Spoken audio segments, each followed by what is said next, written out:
Akkam jirtu kabajamtoota hordoftoota keenya, an Dr. Shaaron jedhama.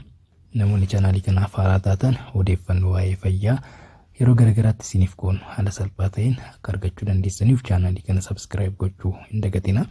Qophii kana duraa irratti waa'ee ifa aduu ilaalchisee daa'imman keenya haala kamiin ifa aduu yookiin immoo caama aduu ho'isuu qabna kan jedhu irratti odeeffannoo isiniif qoodaa kan ture yoo ta'u, har'a immoo waa'ee faayidaa daa'imman ifa aduu irraa argatan irratti kan mari'annu ta'a. Kanaaf faayidaa gurguddaa 5 daa'imman ifa aduu irraa argachuu danda'an maalidha kan jedhu irratti odeeffannoo kan isiniif qoodu ta'a jechuudha.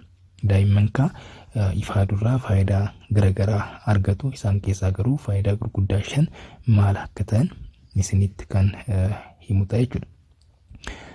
Faayidaa ifa aduu irraa daa'imman argachuu danda'an keessaa inni guddaan fi inni jalqabaa Vitamin D qaamni isaanii akka qopheessu taasisa jechuudha. Ifni aduu qaamni isaanii Vitamin D akka qopheessu isaan taasisa jechuudha. Vitamin D kun immoo albuuda kaalsiyeem jedhamu to'achuudhaan lafeen daa'immanii akkasumas immoo yeroo ilkaan baasanitti immoo ilkaan isaanii jabaataa akka ta'u isaan taasisa jechuudha.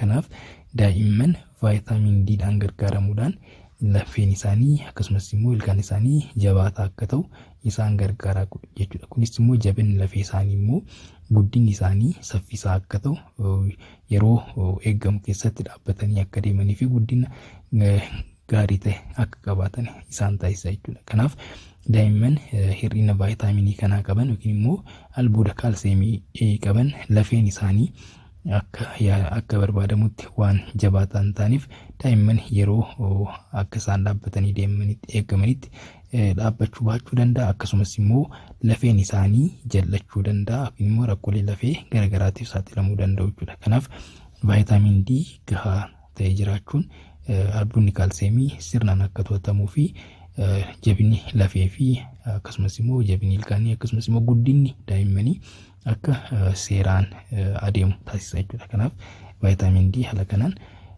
daa'imman gargaaruu danda'a jechuudha. Kan biraa immoo vaayitaamin D sirna ittisa qaama keessatti waan hirmaatuuf daa'imman vaayitaamin D gahaa argatan dhukkuboota garagaraatiif saaxilamuu hin danda'an jechuudha. Kanaafuu vaayitaamin D sirna ittisa qaama keenyaa akka sirriitti dagaagu waan taasisuuf daa'imman dhukkuboota garagaraa akka ofirraa qolatan isaan taasisa jechuudha. Kanaaf faayidaan jalqabaa daa'imman ifa aduu irraa argatan vaayitaamin D gahaa ta'e qaamni isaanii akka qopheessu taasisudha jechuudha.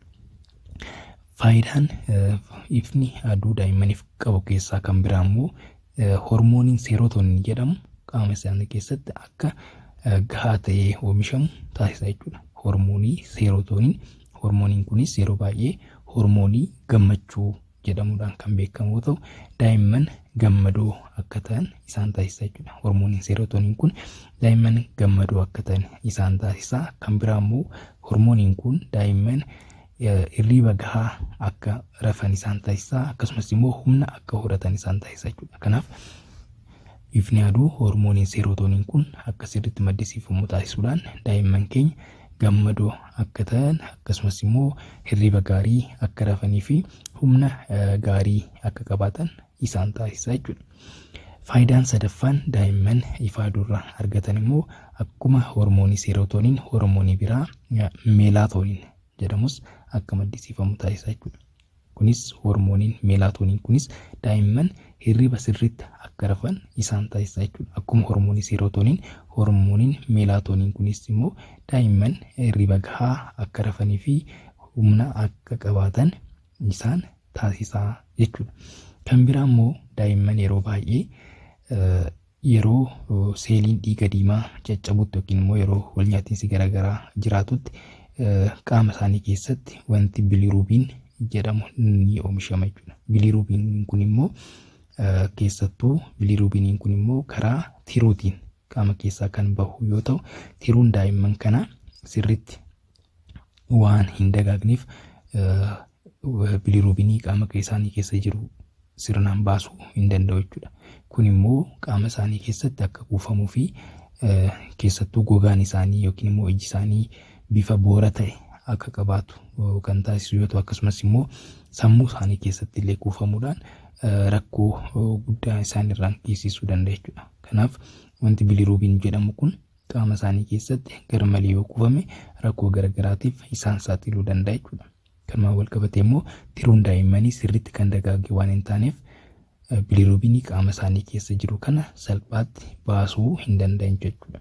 Garuu daa'imman yeroo ifa aduutti bahan kana ifni aduu bilirubiiniin kun akka tiruudhaaf daakamuudhaaf malutti yookiin immoo akka tiruun keenya salphaatti baasuu dandeessutti waan jijjiiruuf bilirubiinii kana bifa isaa jijjiiruudhaan haala isaa jijjiiruudhaan tiruun keenya salphaatti akka qaama keenya keessaa baastu waan taasisuuf rakkoon bilirubiinii kanaan wal qabatee dhufu akka xiqqaatu taasisa jechuudha. Kanaaf daa'imman yeroo ifa aduutti bahan bilirubiiniin qaama isaanii keessa jiru tiruu keenyaan haala salphaa ta'een akka qaama keessaa bahu ni taasifama jechuudha. Kanaaf tiruun keenya bilirubiinii qaama keessaa akka baastuuf haala mijeessuu keessatti ifni aduu gahee qaba jechuudha. Kanaaf daa'imman ifa aduu gahaa argatan rakkoo akkanaatirraa baraaramuu danda'u jechuudha. Faayidaan ifti aduu daa'immaniif qabu shanaffaan immoo hormoonii insuliin jedhamu sirnaan akka maddisiifamu taasisa jechuudha. Hormooniin insuliin qaama keessa jiru bifa gahaa ta'een akka maddisiifamu ni taasisa jechuudha. Hormooniin insuliinii kun immoo gulukoosii qaama daa'immanii keessa jiru sirnaan to'achuudhaan daa'imman kunniin dhukkuba sukkaaraatiif akka hin saaxilamne taasisa jechuudha. Kanaaf daa'imman ifa aduu sirriitti argatan faayidaa garagaraa ni argatu jechuudha. Kanaaf akkuma sila jedhe hormoonota garagaraa maddisiisuudhaan vaayitaaminii D qaama keessatti gahaa ta'e akka oomishamu taasisuudhaan ifa aduu argachuun daa'imman ni gargaara jechuudha. Kanaaf ifa aduu argachuun daa'imman kallattii garagaraatiin ni gargaara jechuudha. Daa'imman ifa aduu gahaa hin arganne garuu faayidaa kanneen waan dhabaniif karaa garagaraatiin miidhamuu danda'u jechuudha. Kanaaf haala qophii darbe irratti isiniif himnetti daa'imman ifa aduu gahaa ta'e argachuun akkasumas immoo faayidaa ifa aduurraa argaman kanneen argachuun irra jiraata jechuudha. Qophii biraatiin immoo odeeffannoo fayyaa biroo isiniif qabannee dhiyaannaa. Galatoomaa nagaa ta'a.